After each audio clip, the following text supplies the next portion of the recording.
On va partager la parole de Dieu, si vous voulez bien, et on va lire à nouveau dans l'épître de Paul aux Galates et au chapitre 5.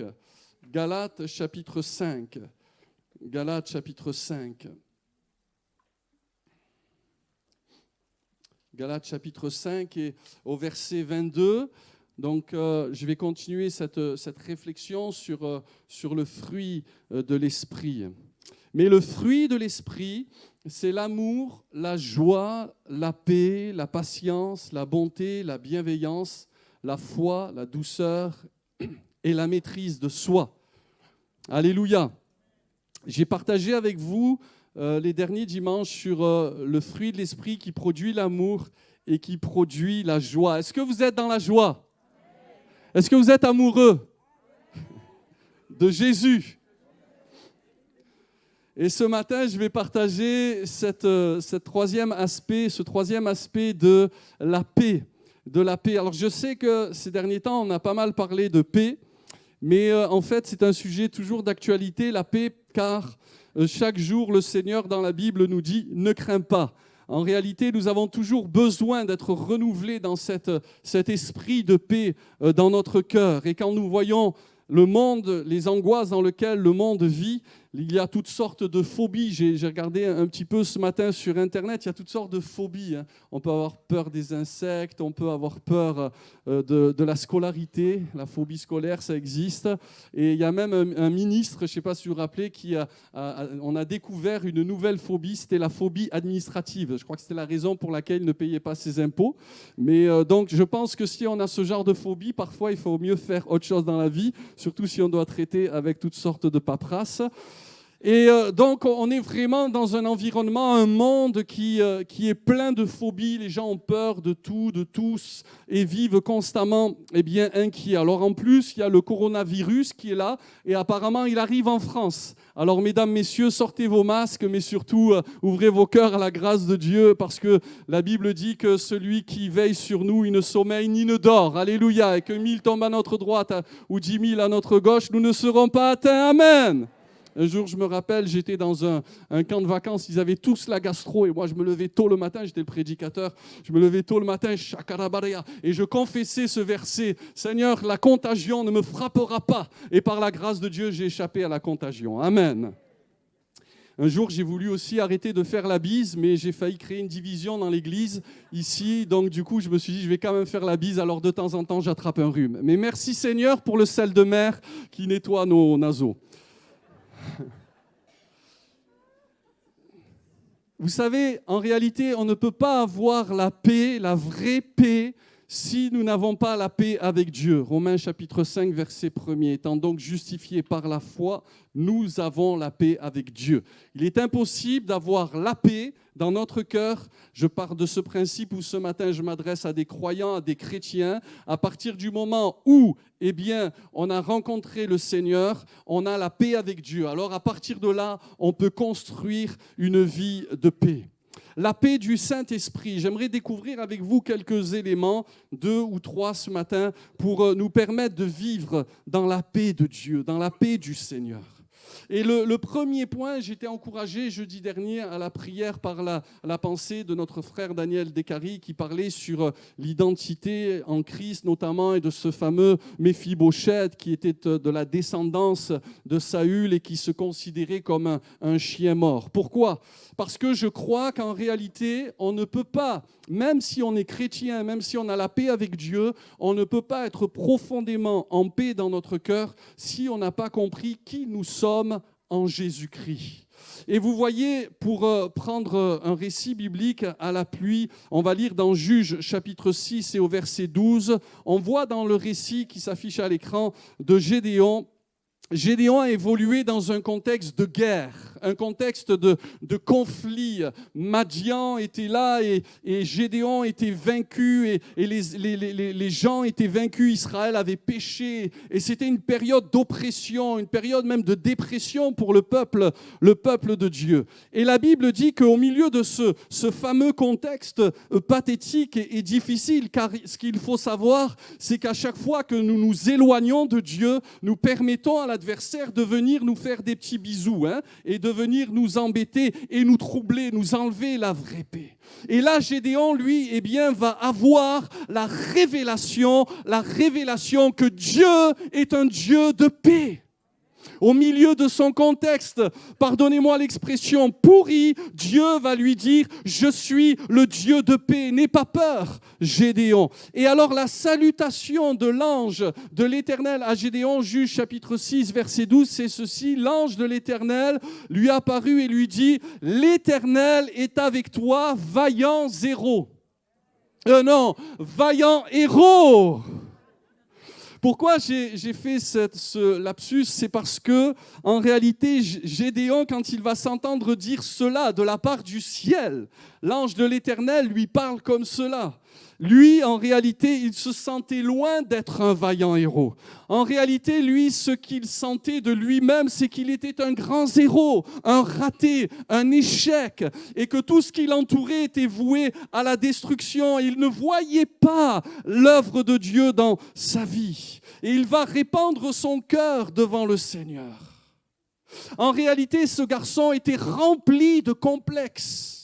Rempli de complexes d'infériorité au fond de son cœur. Il faisait certes l'œuvre d'un résistant, puisque la Bible dit qu'il battait le froment et qu'il le mettait à part, il le protégeait, mais sans véritablement d'épanouissement personnel et d'enthousiasme et de joie. Il était tout simplement en mode survie.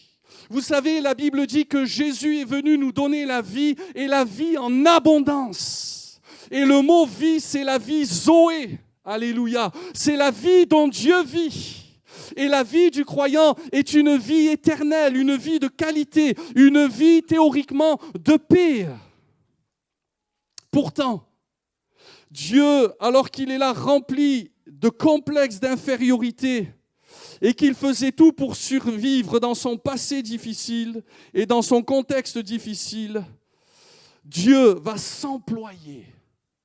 Comme c'est le cas souvent pour nous, Dieu va s'employer à l'encourager par des paroles bénissantes, par des paroles valorisantes, par des paroles encourageantes. Alléluia. J'espère que ce matin, je vais réussir à vous encourager par la parole de Dieu. Amen. Parce que la parole de Dieu est encourageante. La Bible dit dans le livre des Psaumes, il envoya sa parole et il les guérit. Alléluia. Vous allez me dire, mais comment ça se fait qu'il y a parfois ce décalage entre la manière, et j'ai bien aimé le premier don notamment qui disait qu'il faut qu'on apprenne à se voir comme Dieu nous voit. Qu'est-ce qui fait qu'il y a un décalage entre la manière dont Dieu nous voit et parfois dont nous nous voyons? Vous savez, la parole de Dieu dit que nous avons été créés à la ressemblance de Dieu, à l'image de Dieu. Nous sommes quelque part un reflet de Dieu. L'empreinte de Dieu. Il y a chez l'être humain des caractéristiques divines. Alors nous ne sommes pas Dieu, mais l'Écriture dit que nous sommes des dieux avec un petit d. Extraordinaire. Mais que s'est-il passé? J'aimerais vous dire tout de suite que même dans une flaque de boue, le soleil peut s'y refléter.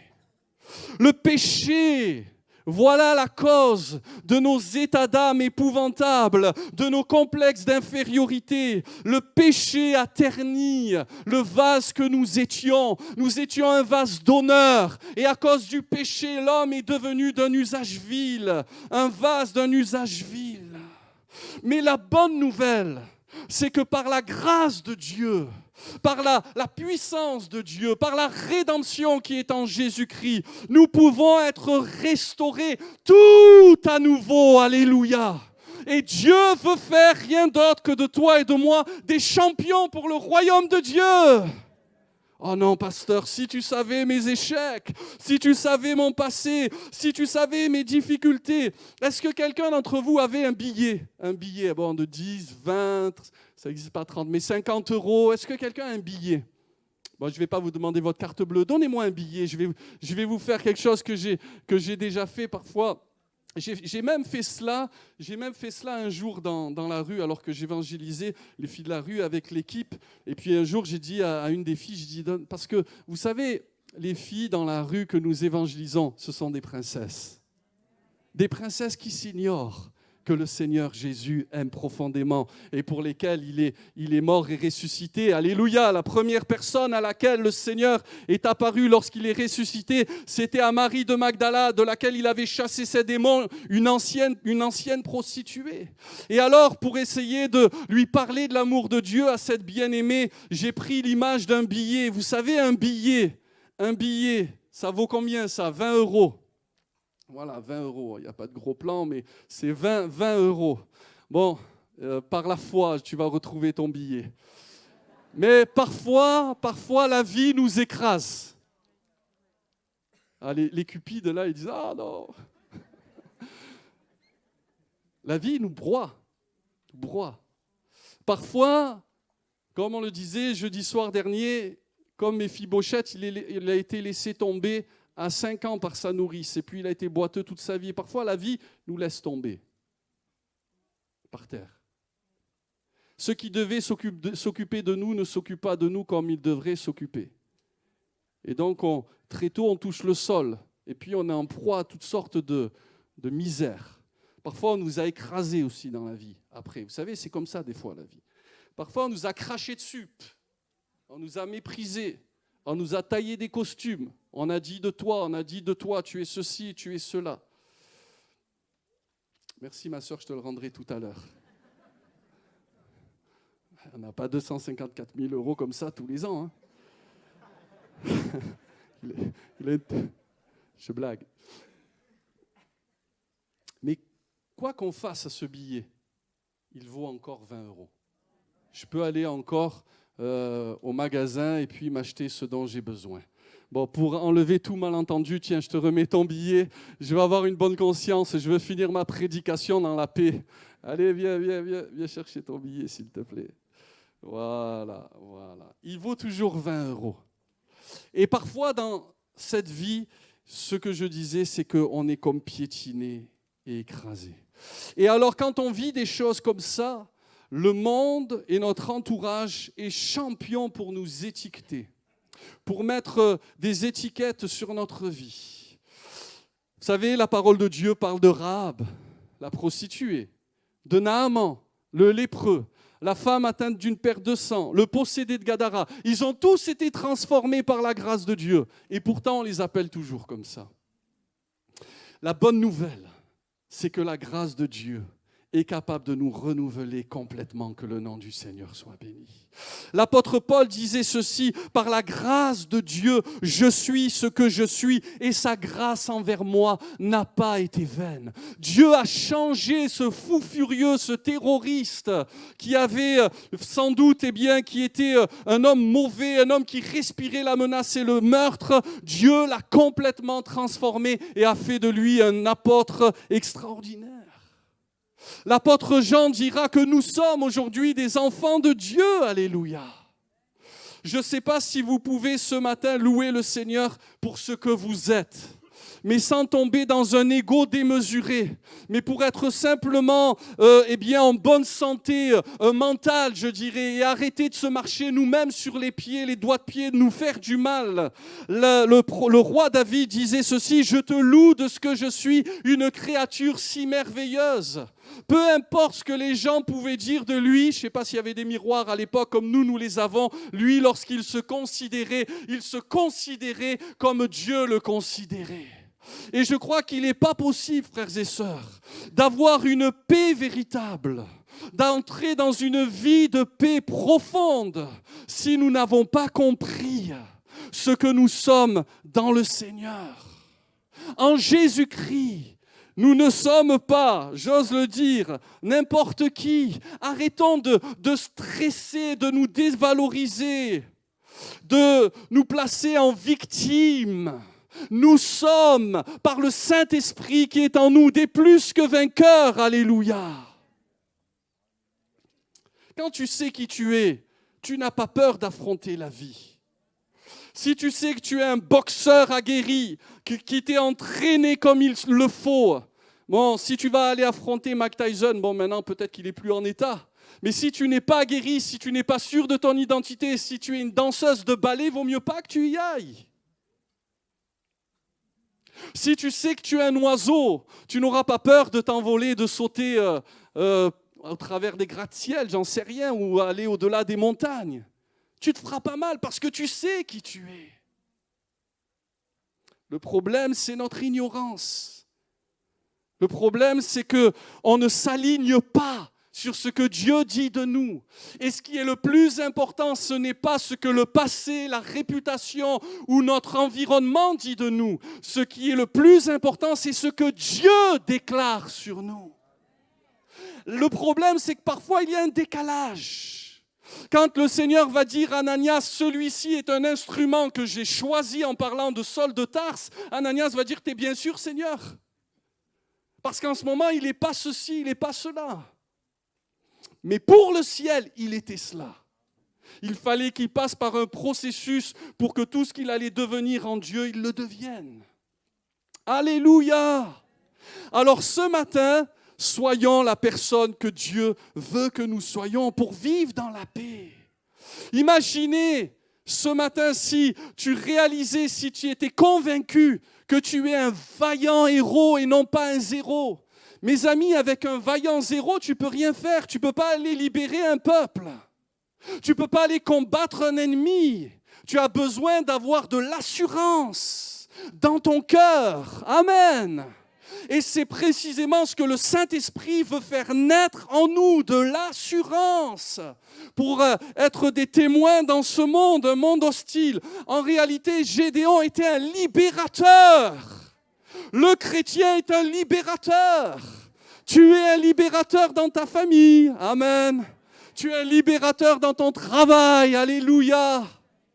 Et Satan se plaît, s'emploie à intimider le peuple de Dieu. Mais ce matin, le Saint-Esprit nous renouvelle et nous donne un esprit de force, d'amour et de sagesse. Amen.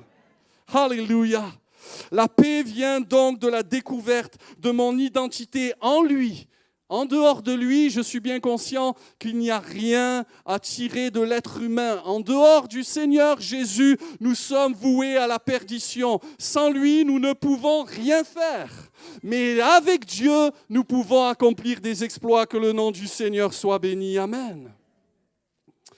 Le deuxième principe que je retire ici pour vivre dans la paix du Saint-Esprit, non seulement il faut être conscient de ce que Dieu a fait de nous en Jésus et de notre identité en lui, mais la paix vient aussi du fait que l'on respecte les bonnes priorités dans la vie. Frères et sœurs, dans la vie, tout n'a pas la même importance.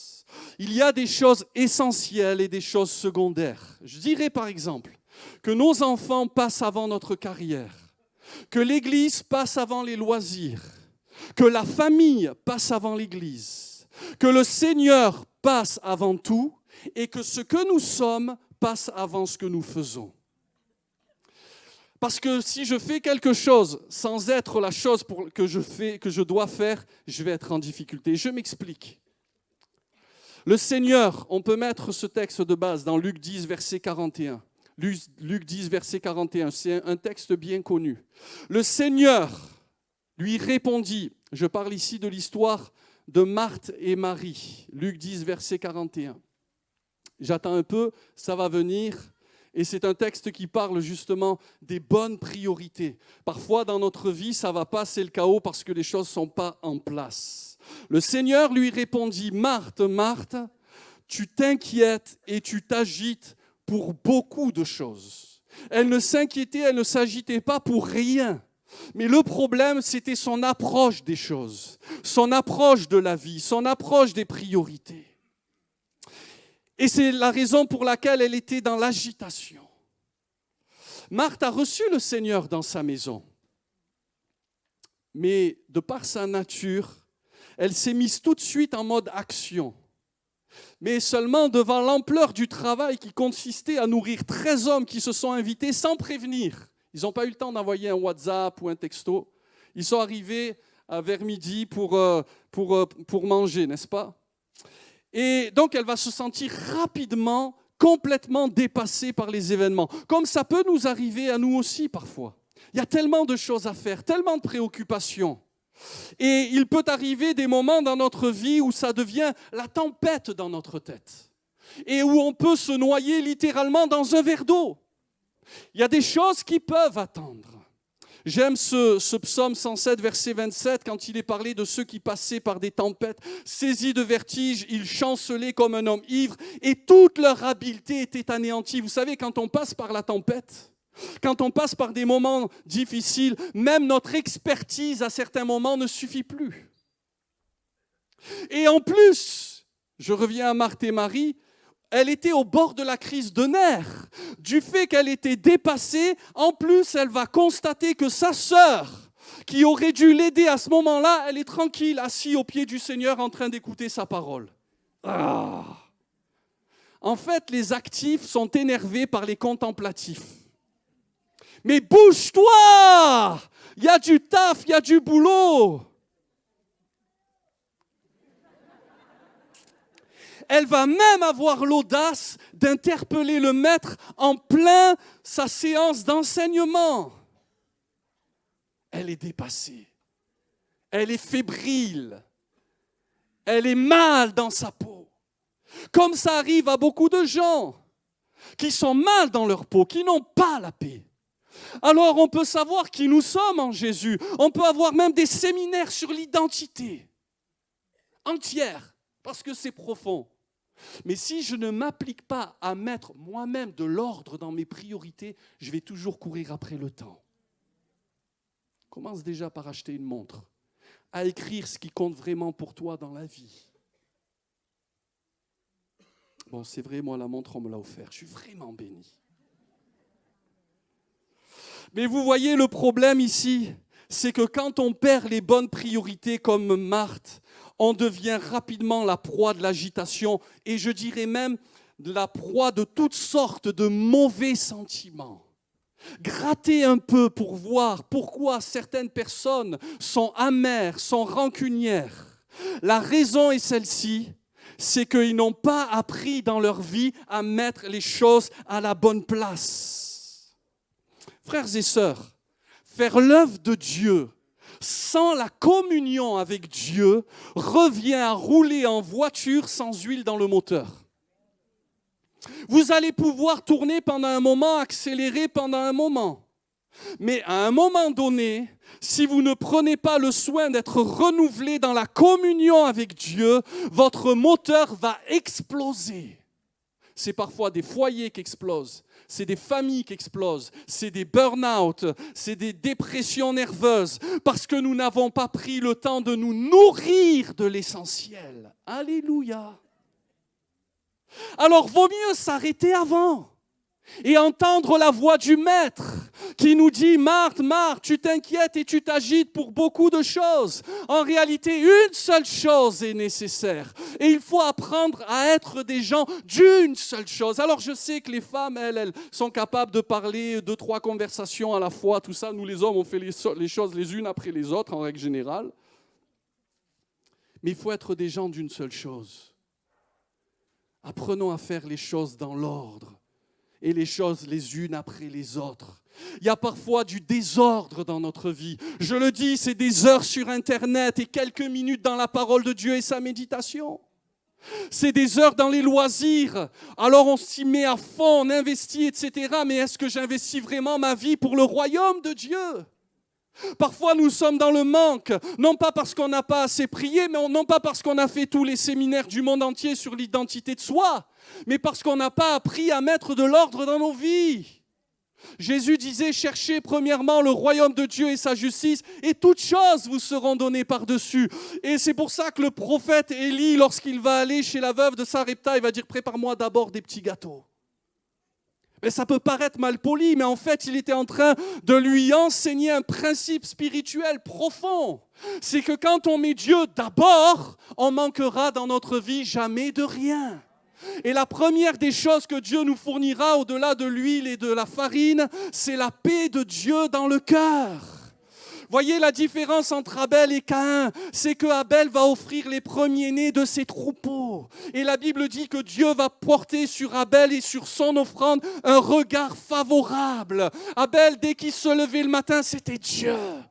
Dès le matin, je ne me rassasierai pas des réseaux sociaux. Dès le matin, je veux me rassasier de la présence de Dieu. Je veux me rassasier de l'image de mon Dieu. Amen. Dieu est amour, Dieu est bon, Dieu est fort, Dieu est tout-puissant. Et dans cette journée, Dieu va être avec nous. Amen. Remettons la prière de communion dans la liste des priorités de notre vie. La paix vient lorsque notre vie de prière est en bonne santé. C'est exactement ce que disait Paul aux Philippiens au chapitre 4 et au verset 6. Ne vous inquiétez de rien. Et nous, on s'inquiète de tout. Mais en toute chose, faites connaître vos besoins à Dieu. Par des prières et des supplications avec des actions de grâce, et la paix de Dieu qui surpasse toute intelligence gardera vos cœurs et vos pensées en Jésus-Christ. Quand on a appris à se placer devant le Seigneur en prière, à l'écoute de sa voix, nous pourrons vivre, expérimenter, je le dis, la présence du Saint-Esprit qui nous fournira cette paix surnaturelle et qui apaisera nos cœurs en toutes circonstances. Que le nom du Seigneur soit béni. On peut traverser, mes amis, les pires crises de la vie. Mais si nous sommes des hommes et des femmes de prière, non pas des gens qui prient seulement quand ça va mal. Vous savez, il faut apprendre à développer une vie de prière régulière. Comme Daniel, il priait son Dieu chaque jour, 3 fois par jour. Et lorsque l'épreuve est venue, il n'était pas en mode urgence, il n'était pas inquiet. Lorsque ses amis ont été jetés dans la fournaise ardente, ils n'étaient pas inquiets. Ils étaient prêts à confronter, ils étaient prêts à aller. Ils étaient prêts parce qu'ils avaient appris à développer une communion, une intimité avec le Maître. Amen. Daniel, quand il s'est retrouvé dans la fosse aux lions, dites un instant, comment vous l'imaginez? Comment vous l'imaginez? Est-ce qu'on l'imagine replié dans un coin en train de trembler ou je vais me faire bouffer par les lions toute la nuit? Moi, je ne le vois pas comme ça. Je le vois calme et serein. Peut-être de temps en temps, il devait croiser les yeux d'un lion. Bon, il n'essaie pas trop quand même de regarder un lion dans les yeux. Un jour, je me rappelle, alors moi, les chiens, tout ça, j'aime pas trop, mais ça s'explique, ça s'explique. J'ai été mordu par un caniche quand j'étais enfant. C'est vrai, depuis, je suis traumatisé, mais je me soigne. Et je me rappelle, il y a quelque temps de ça, je suis allé dans une forêt me promener, et puis je vois courir vers moi un genre de pitbull. Un genre de pitbull sans laisse, il court vers moi. Je croyais que c'était la fin de ma vie, vraiment. J'ai prié, j'ai dit, Seigneur, voilà. Oh, et là, je commençais à parler en oh Seigneur, toi qui es le Dieu de l'univers, je suis un vaillant héros, Seigneur. Aide-moi, secours-moi, Seigneur. Oui, mon œil, oui, je flippais comme un dingue. Et à un moment donné, le gentil toutou, il est... Et en plus, la dame, la patronne, elle disait « Viens ici, viens ici, viens ici !» Tu pars, le chien, il traçait, il avait vu un bout de viande à 20 km. Et puis, il m'est passé à côté. Ouh. Et puis là, elle me dit « Bougez pas, ne vous inquiétez pas. » Elle me dit « Ça va, surtout ne le regardez pas dans les yeux. » Ça va, j'ai pas envie d'avoir un moment avec ce chien-là, tu vois. Mais j'aurais étranglé le propriétaire, la propriétaire. Mais moi, je ne vois pas Daniel en train de trembler, c'est marrant.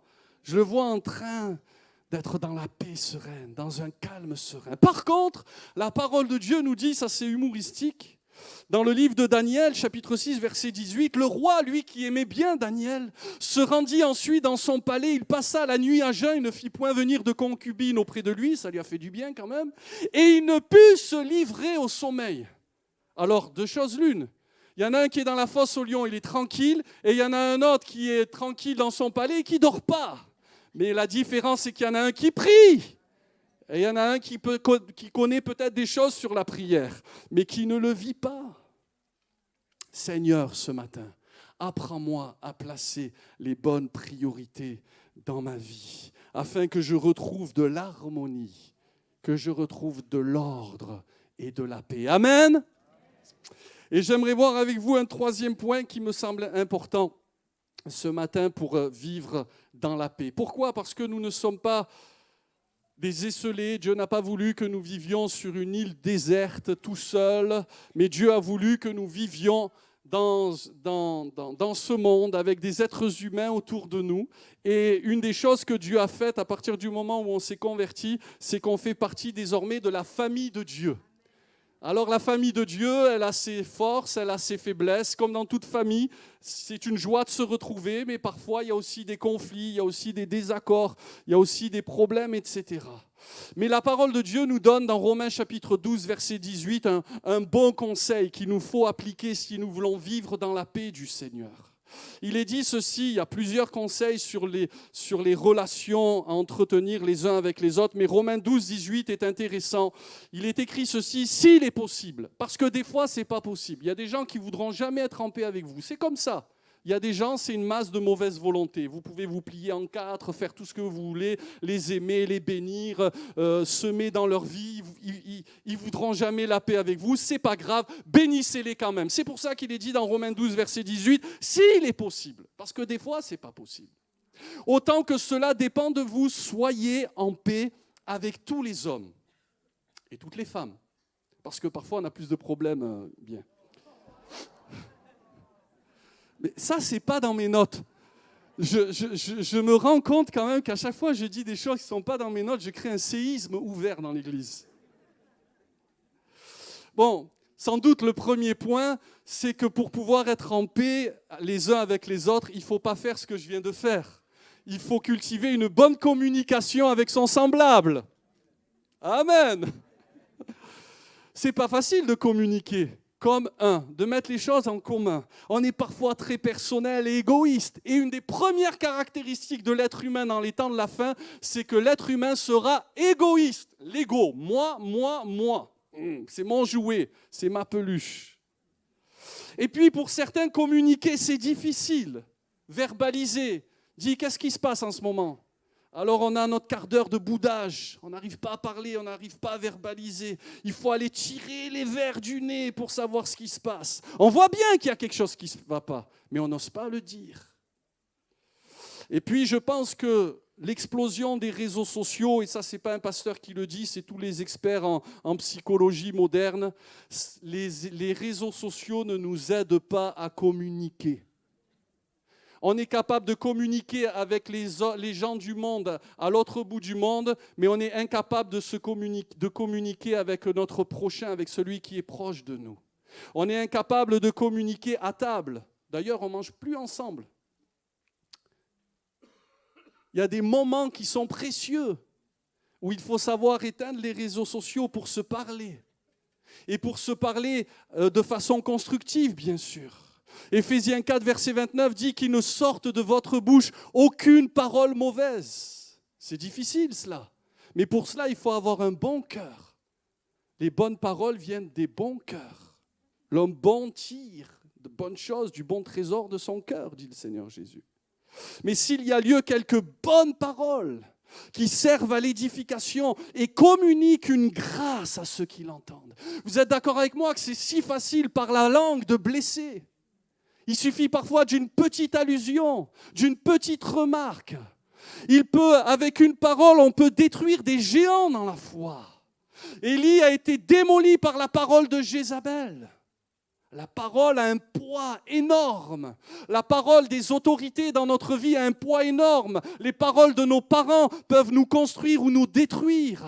Les paroles de notre professeur ont un poids. Les paroles de notre pasteur ont un poids. Et c'est la raison pour laquelle nous devons être vigilants à la manière dont nous parlons. La Bible dit, j'aime ce verset, parce qu'il est dit que les apôtres parlèrent de telle manière que beaucoup crurent. Il y a des manières de parler qui font que les cœurs vont être ouverts. Bien sûr, pour avoir de bonnes relations, il faut une bonne communication, mais il faut aussi une bonne attitude. Il y a des gens insaisissables, fuyants, impolis, ronchons, grincheux, piquants, mal lunés. Et après, ils viennent me voir et me disent « Pasteur, personne ne m'aime. » Mais est-ce que toi, tu t'aimes déjà ? C'est pas facile de vivre à côté d'un hérisson. C'est pas facile. Encore moins de dormir avec. Il y a des gens qui finissent seuls. Non pas parce que l'entourage est mauvais, mais parce qu'ils n'ont pas appris à semer de bonnes choses dans la vie des autres. Mes amis, personne n'a envie d'aller visiter ou d'être en contact avec un aspirateur d'énergie positive. Personne. Par contre, là où il y a de la foi, là où il y a de l'amour, là où il y a de la bonne humeur, là où il y a de la joie, on a envie d'y être. Quand il fait froid, ça fait du bien de s'approcher d'un feu. Apprenons à être des urbains. Vous savez, c'était un des compagnons de Paul, des amis de Paul. Urbain, ça veut dire courtois. Ça veut dire urbanisme, un homme de la ville, mais un homme en ville courtois. Ayons de la courtoisie, de la condescendance, de la gentillesse, de la bienveillance. Amen. Pour être et vivre des relations de qualité, il est important aussi d'avoir une bonne mentalité. Une mentalité de grâce et de pardon, en étant toujours prêt à faire en sorte que les choses se passent bien. Il y a des gens, je ne sais pas, on a l'impression qu'ils passent leur temps à chercher des poux, à chercher la chose qui n'a pas fonctionné, qui ne retiennent que les choses négatives. Dans une difficulté, et il y en aura toujours. J'ai toujours le choix d'entretenir la dispute ou le choix de faire en sorte de couvrir, d'oublier et bien sûr de pardonner. Rappelez-vous ce passage de la parole de Dieu, Proverbe 16, verset 23. « Faute de bois, le feu s'éteint. Et quand il n'y a point de rapporteur, la querelle s'apaise. » J'aimerais nous dire ce matin, frères et sœurs, relax. Prenons plaisir à être des agents de paix, à être des artisans de paix. Proverbe 19, verset 11, le livre de la sagesse dit « L'homme qui a de la sagesse est lent à la colère. Et il met sa gloire à oublier les offenses. » Ça procède d'une bonne mentalité. Tu m'as fait ça, c'est pas grave. J'ai pardonné. Vous allez dire, c'est pas facile de pardonner. Non, c'est pas facile de donner. Il faut aller puiser en nous. Il y a des efforts à faire. Ça nécessite quelque chose de notre part. C'est pour ça que Paul dit, autant s'il est possible, autant que cela dépend de vous, soyez en paix avec tous les hommes. Et il y a des moments, il faudra donner le pardon à l'autre et pas garder rancune. La Bible dit, tu ne garderas pas rancune à l'égard de ton frère. Alléluia. Comment est-ce que je peux vivre dans la paix si dans mon cœur je suis plein de rancune et d'amertume à l'égard de l'un et de l'autre? Le Saint-Esprit ne sera pas à l'aise dans mon cœur. Il est important que je puisse avoir un cœur de pardon même si l'autre m'a fait très mal. Vous allez me dire, mais si tu savais comme il m'a humilié, il m'a littéralement crucifié. Rappelez-vous de Jésus. Jésus a été crucifié. Jésus a été maltraité, Jésus a été humilié, pas à cause des autres, à cause de toi et moi. Et pourtant, Jésus dira, « Père, pardonne-leur, car ils ne savent ce qu'ils font. » Vous allez dire, mais ça, c'est Jésus. Nous sommes des êtres humains, nous avons des émotions, nous ne sommes pas des surhommes. Mais vous voyez, quand on a un cœur à cœur avec le Maître, comme Étienne qui était lapidé, la parole de Dieu nous dit que Étienne va avoir la même attitude que notre Maître. Il dira, Seigneur, alors qu'ils étaient sur le point de le mettre à mort, Seigneur, ne leur impute point ce péché. Quel cœur de grâce! Que c'est différent de ce que l'on voit dans le monde. On te fait une queue de poisson. Calme-toi!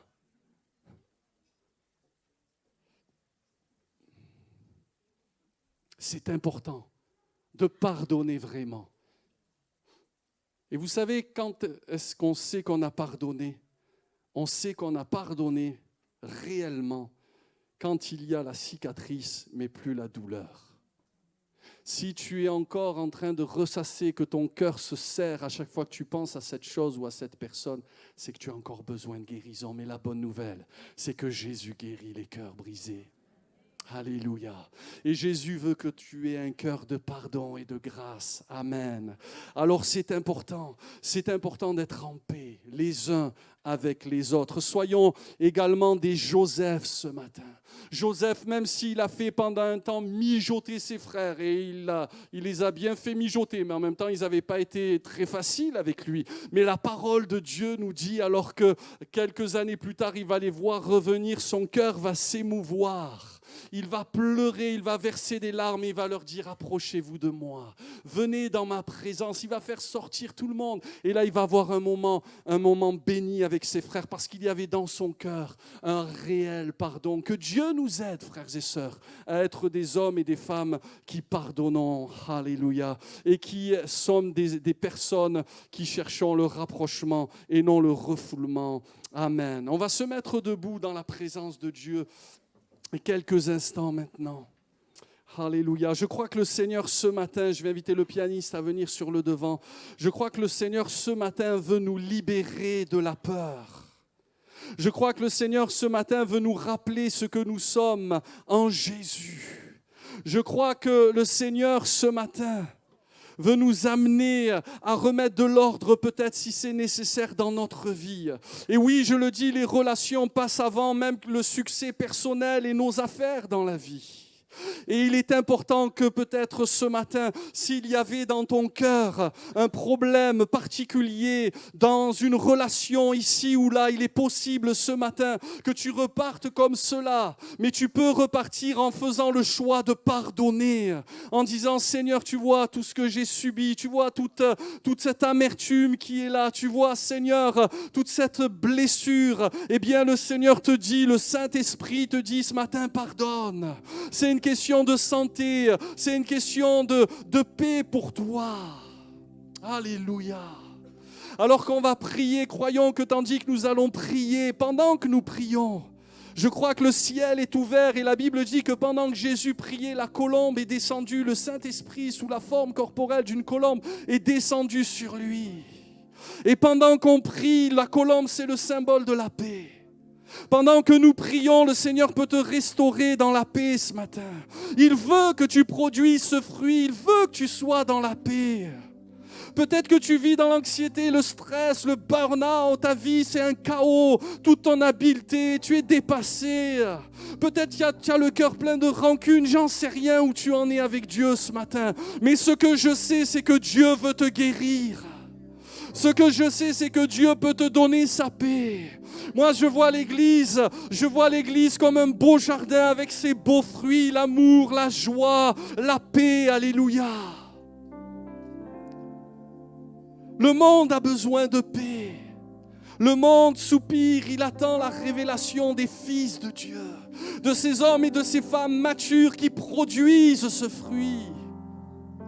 Qu'est-ce qu'on a à donner si nous nous inquiétons comme tout le monde ?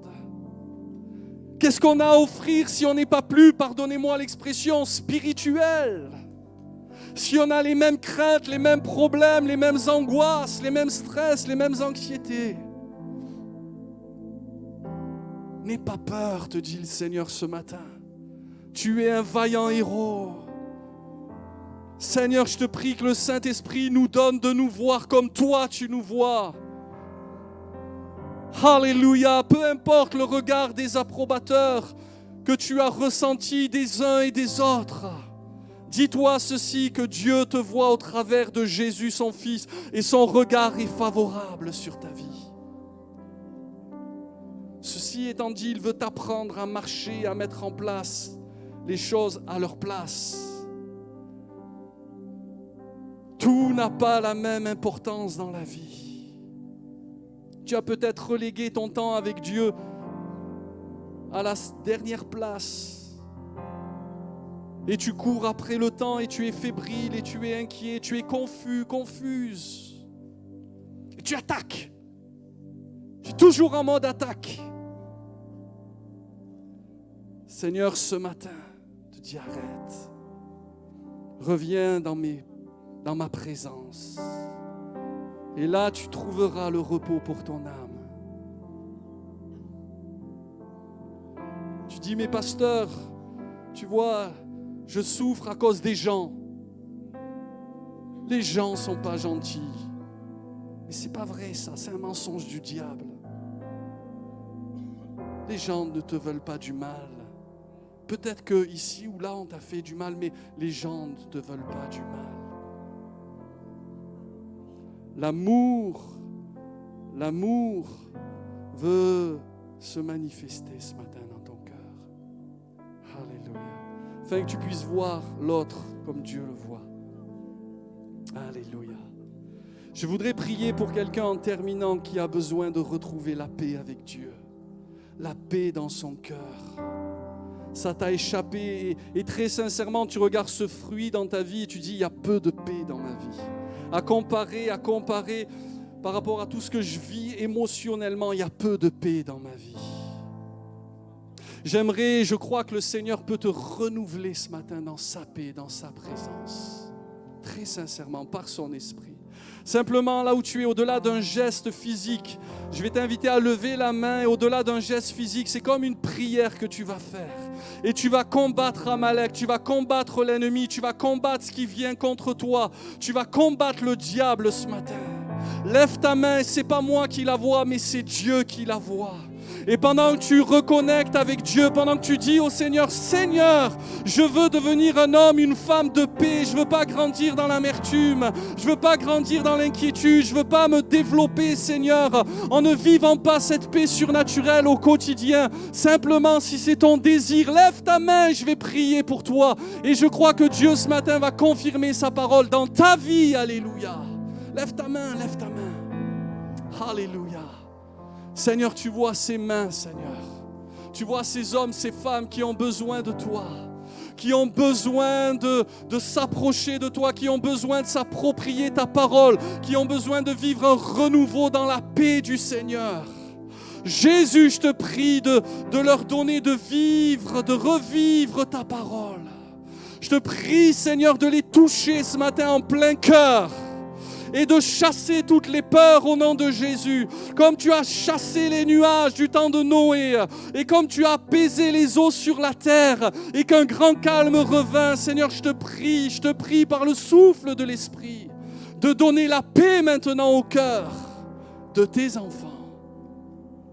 Alléluia. Reçois la paix de Dieu. Reçois la paix de Dieu ce matin. Alléluia. Alléluia. Reçois la paix du Seigneur. Alléluia, Seigneur. Alléluia. Élevons nos voix quelques instants en terminant ces moments de culte. Élevons nos voix dans sa présence. Le Seigneur veut répandre sa paix dans ta vie. Le Seigneur veut répandre sa paix dans ta vie, dans ton existence. Alléluia, il y a des victoires qui sont remportées ce matin. Alléluia, il y a des cœurs qui sont transformés. Il y a des vies qui sont transformées. Alléluia. Tu donnes, tu communiques ce matin, Seigneur. La paix du ciel, amen. La paix du cœur. Alléluia. Alléluia. Gloire et louange à toi, Seigneur.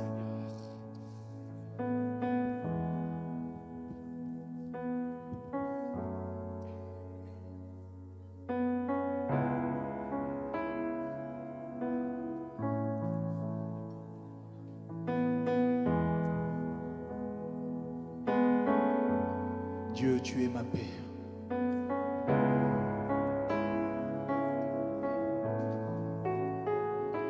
Dieu est ma paix.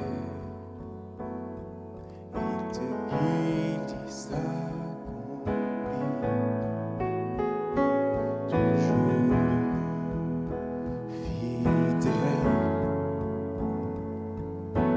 Tout et tous mes géants. Je n'ai rien à craindre, car tu es là. Tu chasses toutes mes peurs. Je n'ai rien à craindre, car tu me tiens. Mon cœur est dans la paix. Je n'ai rien à craindre. Alléluia, Seigneur, tu es fidèle.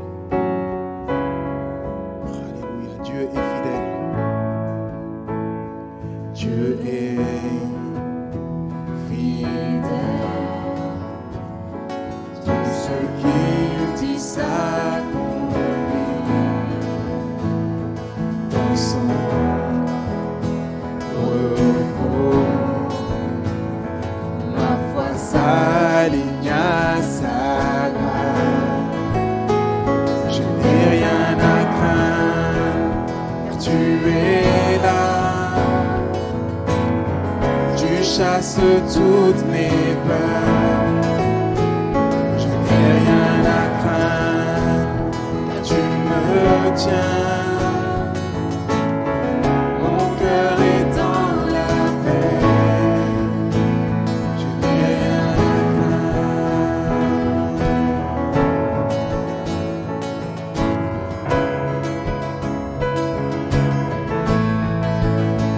Je n'ai rien à craindre.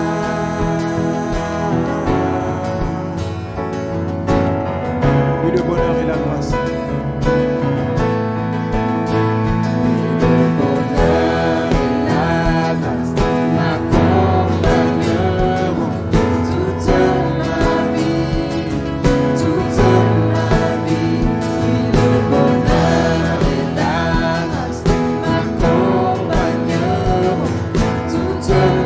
Le bonheur et la grâce. Oui, le bonheur et la grâce m'accompagneront toute ma vie, toute ma vie. Oui, le bonheur et la grâce m'accompagneront toute ma vie, toute ma vie.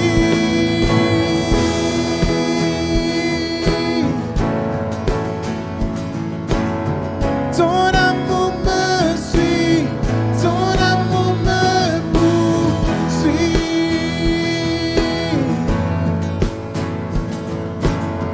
Ton amour me suit, ton amour me poursuit.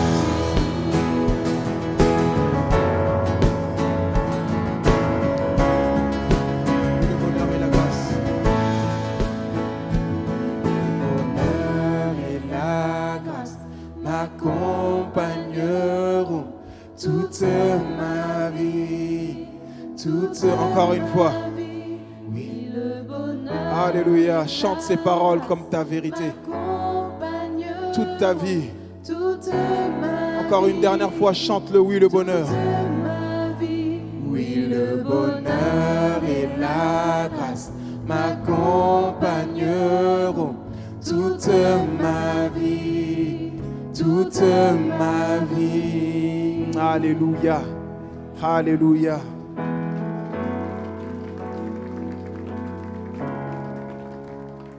Alléluia. On va prendre le dernier chant avant de se séparer. Chant qui nous invite à marcher dans l'amour, à marcher selon Christ, qui a supporté les crachats, qui a supporté la croix, mais qui n'a pas répondu. Il n'a pas répondu aux injures, il n'a pas répondu au mépris, mais il a prouvé toutes ces choses-là en nous aimant encore plus.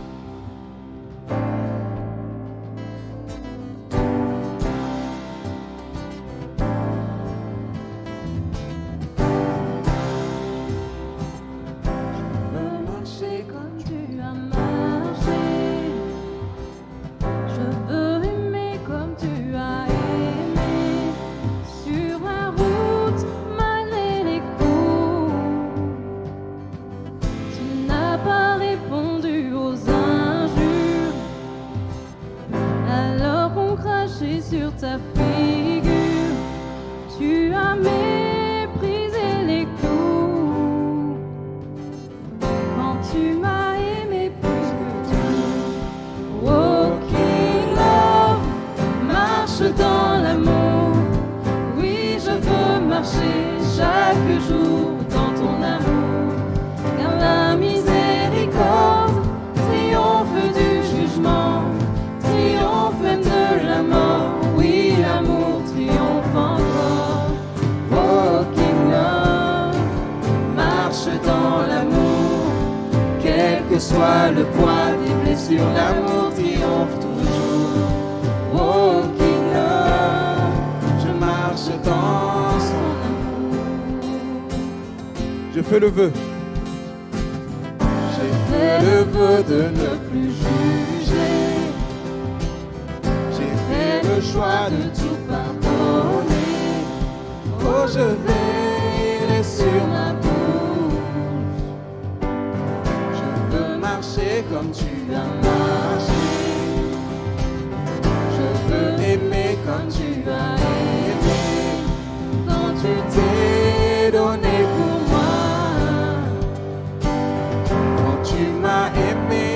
la croix. Walking love, marche dans l'amour. Oui, je veux marcher chaque jour dans ton amour. Car la miséricorde triomphe du jugement, triomphe de la mort. Oui, l'amour triomphe encore. Walking love, marche dans l'amour. Quel que soit le poids des blessures, l'amour triomphe toujours. Walking love, je marche dans ton amour. Walking love, marche dans l'amour. Et je veux marcher chaque jour dans ton amour. Car la miséricorde triomphe du jugement, triomphe de la mort. Oui, l'amour triomphe encore. Walking love, marche dans l'amour. Quel que soit le poids des blessures, l'amour triomphe toujours. Walking love, je marche dans son amour. Alléluia. Walking love, marche dans l'amour. Oui, je veux marcher chaque jour dans son amour. La miséricorde triomphe du jugement, triomphe de la mort. Oui, l'amour triomphe encore.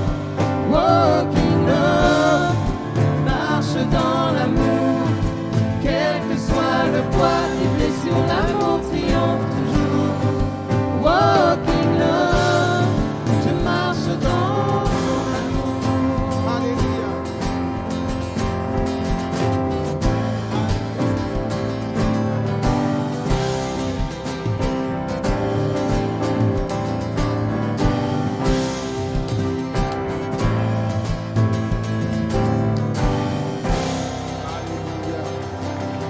Alléluia. Soyez bénis dans le nom de Jésus-Christ.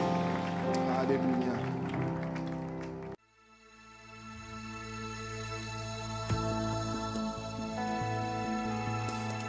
Nous espérons que vous avez été encouragés par ce message. Pour plus de renseignements sur notre Église ou découvrir d'autres messages de l'Évangile, n'hésitez pas à visiter notre site église-ciel-ouvert.com et à nous suivre sur les réseaux sociaux Facebook, Twitter et Instagram. Nous vous invitons également à nous retrouver chaque semaine à Saint-Étienne-du-Rouvray pour nos différentes